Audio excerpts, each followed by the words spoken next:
Dr. Michael Brent is an ophthalmologist and retina specialist at the Donald K. Johnson Eye Center at Toronto Western Hospital.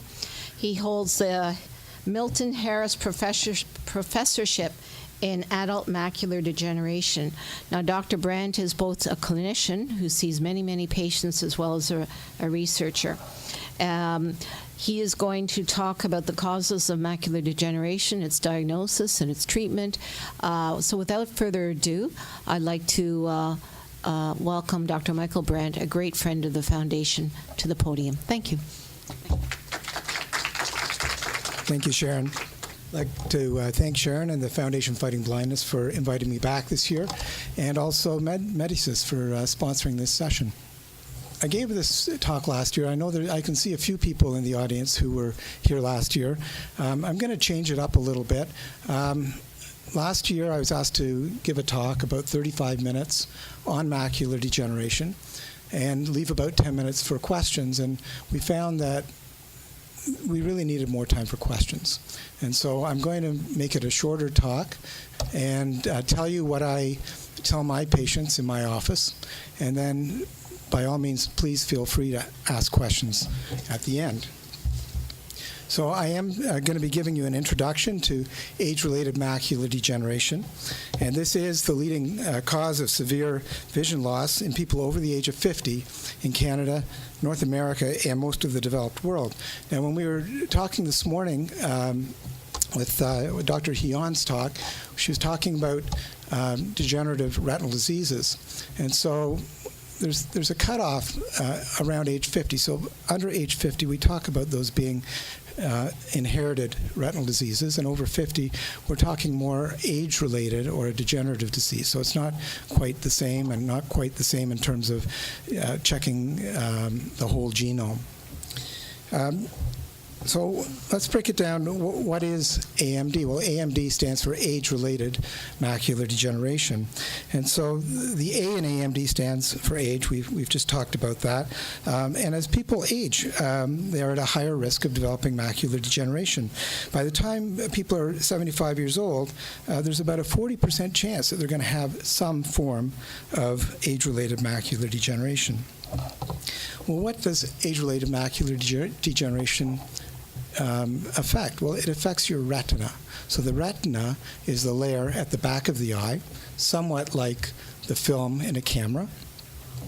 And the light is projected onto the retina, and the image is taken to the brain through the optic nerve. The central portion of the retina where your best central vision is called the macula. This is for doing tasks such as reading, threading a needle, driving a car. And so AMD affects the macula. It's the central vision. It doesn't affect so much the peripheral vision, and people don't go blind from macular degeneration, generally. They retain their peripheral vision. And peripheral vision is very important and still allows you to do a lot of your daily functions. When I talk about the retina, the other thing to think about is that it's really several layers, but I like to break it down into three component layers. One is the retina, where the photoreceptors are. The next is the choroid, and the choroid is the blood layer beneath the retina that brings all the nutrients to the retina, brings oxygen to the retina, takes away the wastes. And sandwiched between the retina and the choroid is a pigmented layer called the retinal pigment epithelium. And this is a barrier which keeps the blood and fluid that's in the choroid, the blood layer, away from the retina so that the retina stays dry. It also allows it collects a lot of the waste material and takes it to the choroid so that it can be eliminated from the eye. The third part of AMD is D, which stands for degeneration. And it is a degenerative disease. There are two main types. There's the dry type and the wet type. So the dry type makes up about 90% of all the cases of age-related macular degeneration that we see. So dry degeneration makes up about 90% of all the types of macular degeneration, but it really only accounts for about 10% of severe vision loss. Although I'm going to talk about that a little bit later. It's starting to change. I'm starting to see more people now with severe vision loss with dry macular degeneration than with wet, and that's because of the treatments that are available for wet macular degeneration now. We can treat people with wet, and we'll talk about that in a moment. It allows them to, return to the dry state, but dry macular degeneration does progress gradually. So the dry form is a gradual progression and often unnoticeable for quite some time. So what happens with wet macular degeneration? Well, you have to have dry degeneration before you have wet degeneration. In dry degeneration, it starts off with accumulation of metabolic byproducts, waste material that the choroid can't clear. And then you get some damage to that pigmented layer, the RPE. And gradually, little areas of the retina stop working quite so well, and you develop thin areas or little weak spots. And so in wet macular degeneration, what happens is blood vessels from the choroid, the blood layer that's beneath the retina, comes through some of those weak spots to grow blood vessels underneath the retina. And when they grow underneath the retina, they leak fluid, and they bleed, and they scar. So in the initial stages, when they start to leak fluid or bleed, what happens is fluid starts to develop underneath the retina, and it starts to push the retina forward a little bit, and that can cause some distortion in your vision. If you think about a projector and a screen, and you have an image projected onto the screen, and it's nice and clear. If somebody goes behind the screen and pushes it forward a little bit, you get some distortion in the picture. And in the retina, it's similar. If you get fluid or blood underneath the retina pushing it forward, you may notice some distortion or waviness to what you're looking at. And this can be one of the early signs of wet macular degeneration. Well, these blood vessels, as I said, they bleed sometimes because they're very fragile. They leak fluid, and they can scar. And so over the course of weeks to months, you can lose significant vision, central vision, very quickly. And so it's important to seek medical care quite urgently if you start to notice these things. So what happens, what can you expect if you're sent to a retina specialist for a consultation about macular degeneration? You will likely have seen either an optometrist or a general ophthalmologist who will tell you that they're worried that you may have macular degeneration. So when you come to the office, we will take a history, and we will be looking for things like risk factors. Smoking, for example, is a huge risk factor for age-related macular degeneration. There's exposure to ultraviolet light. Are you wearing sunglasses on a regular basis? How's the diet? These are all things that are modifiable. We also look at non-modifiable factors, which include your age. The older you get, the more chance you are to have macular degeneration. Family history. And we do know that there is a genetic component to age-related macular degeneration in some people, and there have been over 25 genes that have been already discovered. Your gender, so women are at a higher risk than men for developing macular degeneration. Your eye color, people with blue eyes are at a higher risk than people with brown eyes for getting macular degeneration. So although really we can't do anything about the genes that you're born with, there is ongoing research to identify these genes, and hopefully if we can identify these genes, we can develop treatments for this. So once we've done a history, we'll take a visual acuity, and then we'll check an Amsler grid. And I don't know if you know what that is, but it's like a piece of graph paper with a dot in the center. And using your reading glasses, we check one eye at a time. And this is to try to determine whether there's any distortion in your vision. If the lines are going wavy, it may indicate that you have some fluid under the retina. You may have moved from, let's say, the dry form of macular degeneration to the wet form of macular degeneration. So it's a screening test, and it's something that you can also check at home. You would then expect to have a complete eye examination, which would include dilating your pupils and examining the retina, and specifically the macula. And when we're looking at that, we're looking for those signs of macular degeneration that I was speaking of. We're looking for the changes in the pigment layer, buildup of metabolic byproducts. We're looking for blood. We're looking for fluid and that sort of thing to try to determine, is this dry macular, do you have macular degeneration? Is this dry macular degeneration, or is this wet macular degeneration? After we've done the examination, you would most likely be sent for some tests. One test is called fluorescein angiography, where we take photographs of the back of your eye and then give you a dye injection into the vein in the back of the hand or in the arm, and that dye circulates to the retina, and we take pictures as the dye comes through the retinal circulation. And we're looking for abnormal blood vessels with that test.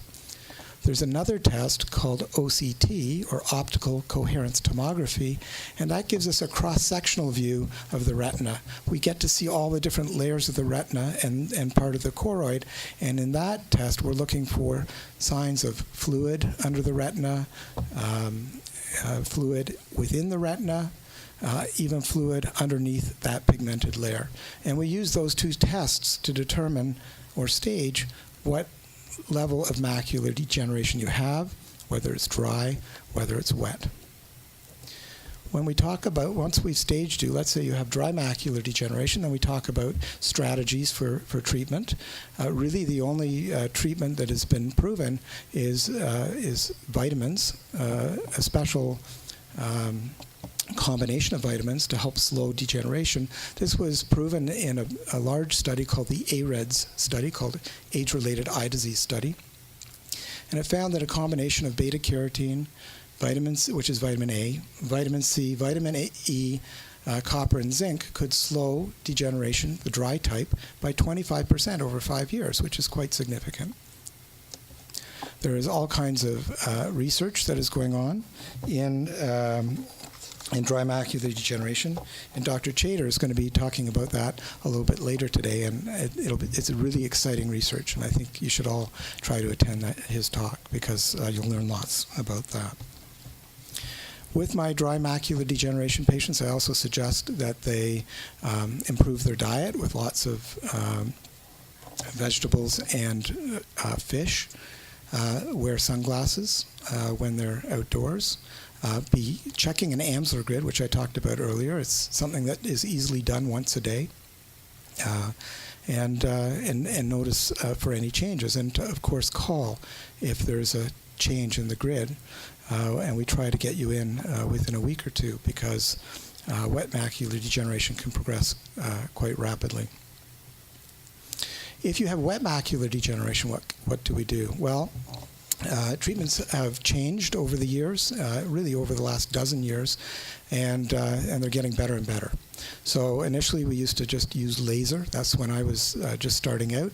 And thermal laser actually would create a burn in the retina, and you would actually try to cauterize the abnormal blood vessels. And this worked to a certain extent for blood vessels that were outside the very center of your vision. But you can imagine if the vessel was right under the center and we were to laser it, and we would immediately make your vision a lot worse. And studies showed actually if we did that, we could make your vision better than it would have been if we didn't treat you 2 or 3 years later. But it's a hard sell to say, I'm going to take what you've got now away, and you'd be better off that way than you would be if we did nothing. Around 2000, the year 2000, photodynamic therapy with Visidyne came around, and this was a drug that we could give intravenously. It would bind to the abnormal blood vessels, and we would use a cold laser. This laser would not burn the retina, but it would activate the drug. And so for the first time, we were able to treat blood vessels right under the center of your vision, right under the center of the macula. And this gave us, this was a tremendous improvement from what we had before. And even at that rate, about 70% of people, we could prevent them losing 3 lines of vision. In 2005, I believe, we had Macular. It was a drug that was injected into the eye and could actually stop blood vessel growth. And it was equivalent to the photodynamic therapy. But very quickly after that came Avastin. And Avastin is an off-label drug. It's a drug that was first developed to treat colorectal cancer. And it was found to work well in the eye to make blood vessels basically stop leaking and to maybe become dormant, essentially. And it helped the fluid to be absorbed, and people actually got an improvement in vision. People found out about Avastin because it was very similar to a drug that was undergoing studies at the time, and that was called Lucentis. And Lucentis is what we use nowadays mostly for macular degeneration in Ontario. But while we were waiting for those studies to be complete, Avastin was great. It worked very well. And in fact, just recently, there was a trial called the CAT, which compared Avastin to Lucentis, and they're very, very similar in how well they work. Although the study was not designed to check for safety. And safety is a big issue that we're concerned about. Lucentis went through all the major trials that it needed to go through, and it's quite a safe and effective drug. And for that reason, I believe the Ministry of Health decided to cover Lucentis for AMD rather than Avastin, although at this point they're starting to revisit the issue, and they may in the future also cover Avastin. We're not sure. So that's really where we're at now. We're starting to move into some other ways to treat macular degeneration, wet macular degeneration. I have patients now who are 7 years, almost 7 years being treated, and are still seeing quite well. It's done a remarkable job. But what's happened is, although we've made that wet degeneration dry, the dry degeneration still continues to progress. And so some of my patients now are getting into trouble because their dry degeneration is taking away their central vision. So, we used to say just 10% of severe vision loss is due to dry degeneration.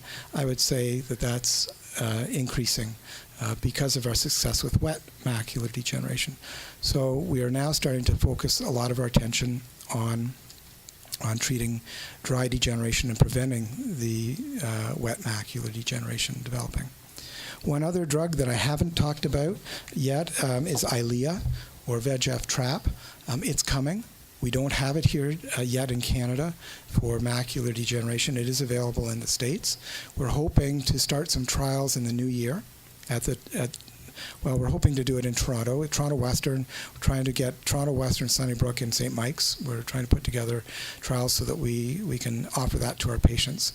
And Eylea is a drug that we hope will prolong the period between injections.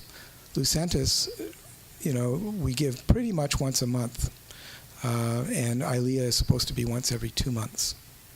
So we're hoping, that's coming. Further down the line, there are going to be slow release drugs that will be even slower. It'll be 3 to 6 months between visits or injections. It may involve refilling a little reservoir, but at least it's not needing to have an injection all the time. It's very, very difficult for patients and their families to be coming every month for injections. It's a real burden, and so it'll be great for people to have a drug that is going to last a little bit longer.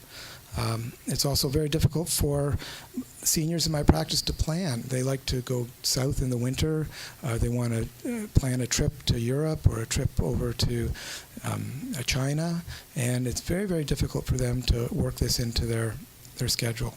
Some people are lucky enough they can actually go a little longer between injections, but this really does tie them down. So that's sort of an overview. I'm sure you've got lots of questions. There's a lot of stuff here that I didn't go over that I talked about last year because I figure they'll probably come up in the questions. Yes, my dry is progressing. I crave light, and I can't drive at night anymore, really. Would the Lucentis help the dry?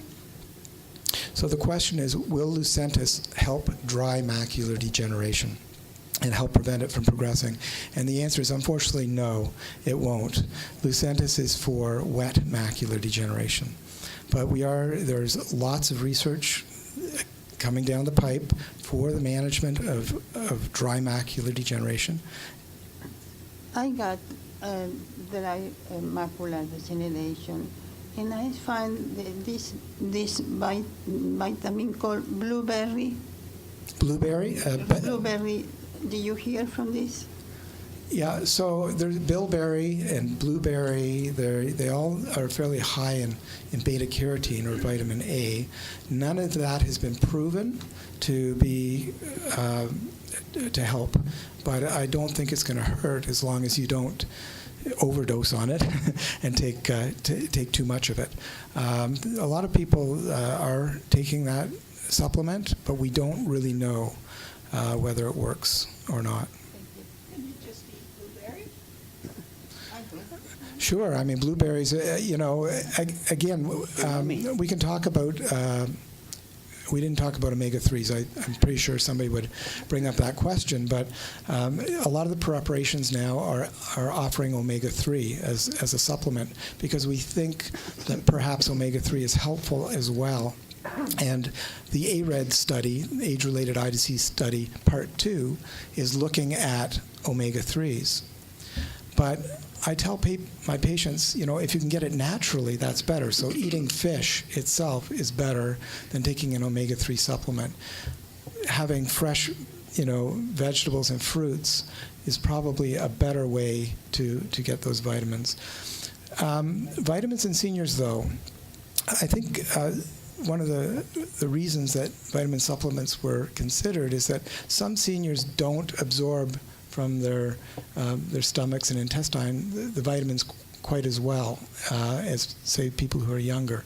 And so the idea is to have a very good diet rich in vegetables, fruits, and fish, but the supplements add in for what you can't absorb quite so well.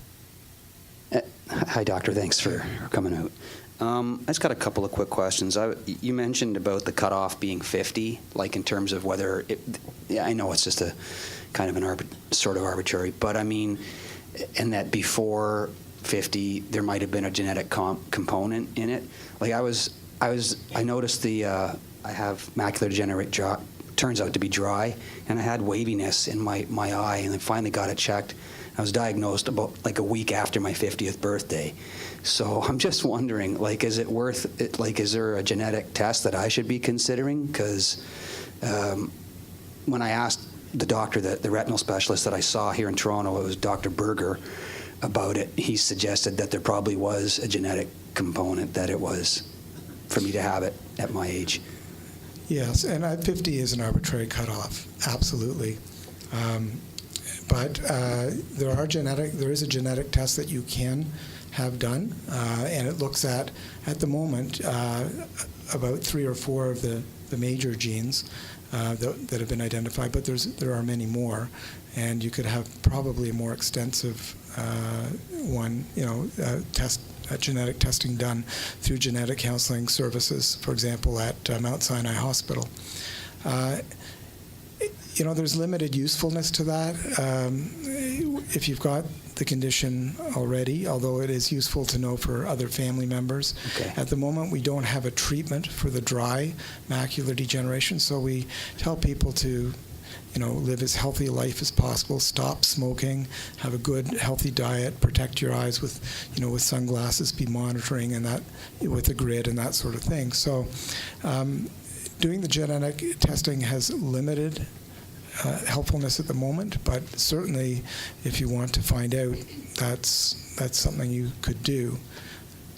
I was just going to also ask you then, like, when I discovered that when I described the waviness in my eye, they immediately, I guess they must have thought that there was a chance I had wet macular degeneration. So, like, I was immediately, like, tested, like, pretty extensively. I had the angiogram, the OCT, and all that. And the doctor, Berger, said to me that as far as he can tell, it's dry. He did a follow-up a month later. But I still have that waviness. And I'm just wondering, like, so obviously that even in its, I don't know how early the stage would be. Like, does that mean that it's kind of somewhat advanced, the dry macular degeneration that I do have? It's difficult to tell, but it might mean that. Certainly, people with dry macular degeneration can get some distortion on the Amsler grid, and there's not, and it's not wet. But just the fact that that distortion has been detected, then we want to put you through those tests to be sure that it's not wet, because there is treatment for the wet. But definitely people with dry degeneration do have distortion on their grid. They may have little areas missing on the grid. It's basically a normal or an abnormal situation. And if you have an abnormal grid, when you're looking at that dot in the center, the squares aren't all there and are not all square, then it really needs to be checked again with the angiogram and perhaps the OCT and that sort of thing to be sure. Absolutely, there's a chance. Are you taking vitamins? Yeah, I have seen that in some people. Also, keep in mind, you're young, and there's the research coming for dry degeneration is very exciting. Is there, why does the cost for the Avastin vary so much? I've been to 2 different eye doctors, and there's at least $100 difference in what they're charging. Yeah, it's absolutely, and I'm glad you brought that up. We all, Avastin has to be, a vial of Avastin has to be fractionated. It has to be broken up into a bunch of smaller portions. And that's why it's actually quite a bit less expensive than, say, Lucentis, because they take one vial and they break it up into several different vials, and then they can use each one to treat a patient. So you may get a dozen, or you might get 15, or you might get 20 different injections out of one vial of Avastin. This has to be made up by a compounding pharmacy. So it has to be done under very, very strict conditions, very, very sterile technique with a fume hood and a hazmat suit practically, and it's done.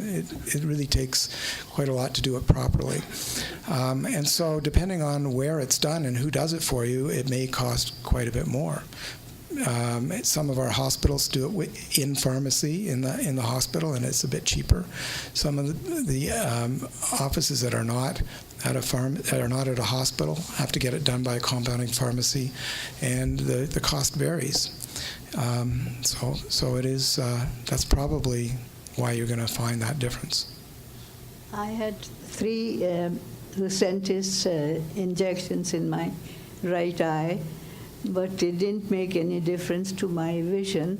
So for the last 6 months, my doctor is just keeping an eye on the eye, but is not giving me any treatment, and I don't know what I should do about it.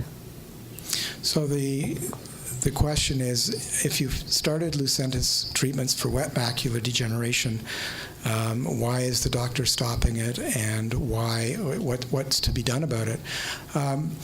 Usually we start with at least 3 injections. And after 3 injections, we usually check to see whether it has gone from the wet form to the dry form. And if it has gone to the dry form, you may not need more injections.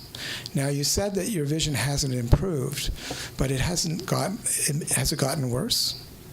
Right. And so what's been so wonderful about this drug is that it has stopped the progression. People are not losing vision. In the past, people lost vision. And this is a miraculous drug because it's allowing you to maintain what you had. So it's actually a very good result that you haven't gotten any worse. And it may be that because it's dry, doing more injections isn't going to make it better. So why put you at risk to having injections if it's not going to help? But you're still being monitored, and if it comes back and it starts to become wet again, you'll start up those injections again. Yes, good morning. Just about 3 months ago, I was diagnosed with wet macular, and fortunately enough, they'd caught it in time, and they'd done the microsurgery on it, and it worked great. Like, you know, my vision was back to where it was before. Mm-hmm. After the operation, I was instructed to take the 2 sets of eye drops for a week. One to dilate it, another one was for infection, mm-hmm. and everything went fine. I just noticed since the day I stopped taking the drops, I have a slight headache all the time, unless I take Tylenol, and then it goes away. But if I don't take anything, I have this slight headache above the right eye where it was up. Is there a reason for that? Or? Well, I'm not quite sure what surgery that was actually microsurgery was done for your macular degeneration, but it could be that now that you've come off the drops, it's possible if you're having pain over the brow, the pressure could be up in your eye, and it should be checked. You should see your doctor about that. Okay, thank you. Hi, how are you? I was very severe nearsighted for years and years, and I was 32, and I had myopia. And my doctor never said I have macular degeneration, so I'm not really sure what I have. But I have been treated for, as you say, I call it wet macular. I had the leaky blood vessels, and I did my surgery. I guess my question is, I'm the same way. Mine has moved over to the dry, but very headaches a lot underneath the right eye. So I didn't know if that was pressure. And when I do get my pressure checked, of course, it always says it's normal. But I never. How do I get my pressure checked when the headache's there? I guess. Go to your doctor's office when you've got it, and hopefully they could check your pressure, or at least a technician could check it. You bring up a good point. Being severely myopic, which means being very short-sighted, very nearsighted, that's a different form of macular degeneration. What I'm talking about today is age-related, and it's really over the age of 50 or 55. But people who are very nearsighted, the eyeball is actually larger than a normal eyeball, so all the tissues are stretched over a larger surface area, and because of that, some of the tissue layers are thinner, and because it's thinner, blood vessels can break through that thin layer, and so you very well may have a form of what we call myopic macular degeneration, and a blood vessel can break through, and we can treat it, and it usually works pretty well in myopia. So. Can I do the same treatments? Like, I've still been doing the vitamins and stuff like that, so I can still take the same treatments? You can still take the vitamins. I don't know how much they're going to help. They've been shown to help in the older age group, and as I said, I think some of that has to do with, your gastrointestinal tract being able to absorb vitamins and minerals from your diet, and it's a supplement, and most young people absorb their vitamins and minerals quite well. So they might help you, they might not. Okay, thank you. It's not been proven. I come from a family, a long-lived family with macular degeneration on both sides. So I regard myself as a candidate for that. But if there's 25 genes that are responsible for this, and they only test for 3, what's that about? Well, the testing for 3 it's a commercial test, and so it's available. The others are not a commercial test. It would be through genetic counseling service, and some of that is covered by OHIP and some of it isn't. Certainly the commercial test, which is called AMD risk, I think, it can cost like up to $700 to have that test done, not covered by OHIP. And the question is it going to change our management? I'm still going to tell you to, eat a healthy diet, to stop smoking if you do smoke, to make sure your blood pressure is fine, to make sure your cholesterol is good, wear sunglasses outdoors, a hat, and, live clean. That's what. It's cheaper, is that what you're saying? First of all, I would like to say that I have a wet macular in both eyes, but one is more affected than the other. In fact, I can still read with one eye, but I can't with the other. Now, I'm taking Lucentis. I've been taking it every 2 months for about 3 years, and it's keeping everything stable. My doctor's reluctant to give it to me in the lesser affected eye, but it seems to be staying stable now. Is that reasonable? So I didn't quite understand. So the eye that you're getting the injections in is your better eye or your worse eye? It's my worse eye. It's your worse eye. Mm-hmm. And your better eye, you're not getting injections in, then it mustn't be wet. It must be dry now. I've seen the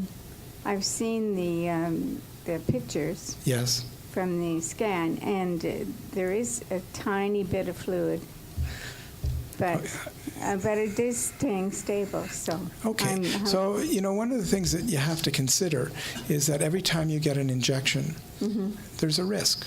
Yes. It's very, very small, but there is a risk of getting an infection. And if you get a bad infection, you can lose the sight from the eye, or you can end up much worse. There's also a risk of detached retina. There's also a risk of making a cataract worse if you still have your natural lens. And so if things are stable and the vision is good, well, I'm quite happy with it. I'm just wondering if the Lucentis in the one eye is helping the other eye. Probably is, right? It's possible. It's possible. It's very little of the Lucentis gets into the bloodstream, but it can, and it's usually eliminated from the bloodstream within hours, but it's possible. With Avastin, which was the other drug that we had, it gets into the bloodstream much more, and we actually have seen effects of Avastin in the opposite eye, but I haven't so much seen it with Lucentis. Okay. The other thing I wanted to ask about was light. I find in most rooms like this, or especially in gyms where they have the overhead lighting, it's very bad. Sure. Lighting is crucial, and it's getting a good light, especially when you're trying to read, over your shoulder, onto your material. Certainly lights that flicker, lights in the grocery store, some of them are very, very difficult. Yeah, that sort of thing. So absolutely, lighting makes a huge difference, and you want to try to maximize your vision with the best lighting. I find with reading, I've really noticed that I have a Kobo, and because it's lit up, it is just fabulous for reading. Well, that's our intro. Oh. And also, just quickly, does high blood pressure affect your eyes? Yes, yeah, it can. I mean, if your blood pressure is high and the pressure is high in the vessels, they can leak more, they can bleed more. If you think of a blood vessel like a hose, and if you have a little leak in your hose, if the pressure is low in the hose, a little bit dribbles out. If the pressure is high in the hose, it squirts out like crazy, and it's as a blood vessel, if you're leaking and that's leaking more, then the tissues get more swollen, and it can cause more damage. I think we're out of time because we have our next section, but thank you very much. You're going to be around here for a while? Yeah.